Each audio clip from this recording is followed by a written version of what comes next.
وذكر فإن الذكرى تنفع المؤمنين.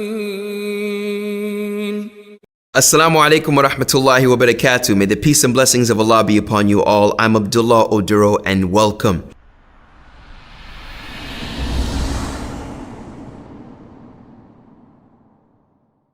I want to share with you 3 stories. The first one is of a girl named Tracy. Tracy was in her car. Has her hands on the steering wheel. She's, moving back and forth. She's nervous. Tracy's on her way to her friend Fatima's house. When she opens the door to her friend Fatima's house, she goes to the living room and she sees her other 3 friends there. And they're all Muslim sisters. You see, Tracy is there for a special event.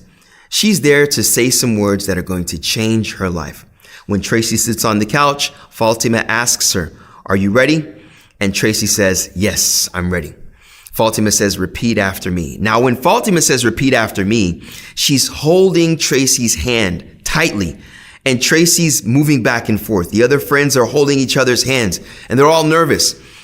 Then Fatima says, "Ashhadu an la ilaha illallah."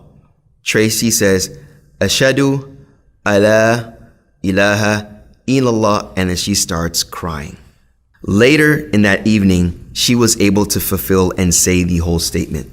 But Tracy knew at that moment that those words were much more than words. They meant much more to her because her friend Fatima and the other 3 girls were telling her about the Shahada. What about George?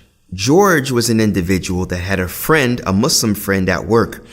And his Muslim friend, he always used to see go into the back office and bow and prostrate. And he knew that that bowing and prostrating was a means for him to be calm and collect at work. You see, they knew this Muslim guy to be a calm and collect person, and they would seek advice from him because he was the cool guy.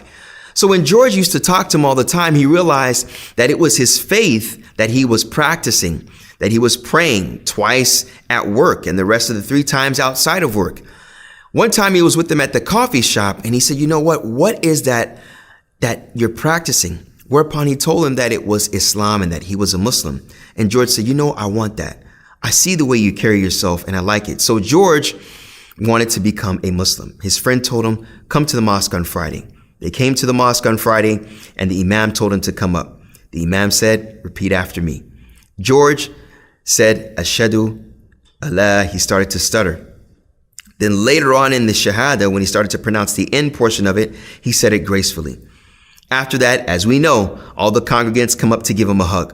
One of them asked him, "You were nervous in the beginning, but you said it gracefully at the end." Whereupon George replied, "Yes, I was nervous at the beginning, but I knew what these words meant, and I was ready to change my life. And I knew these words would serve as a catalyst for that."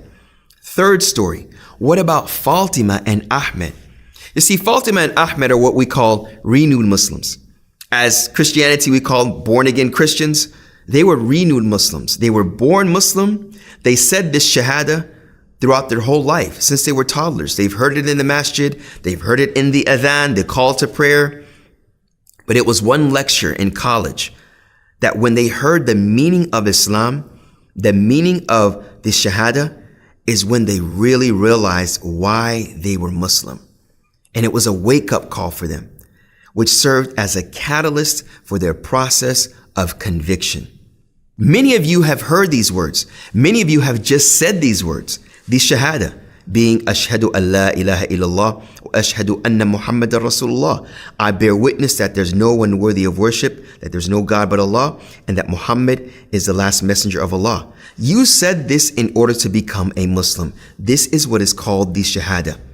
This was what changed your life. When you said it, you started crying. When you said it, you became a brother. When you said it, so many people were elated in front of you.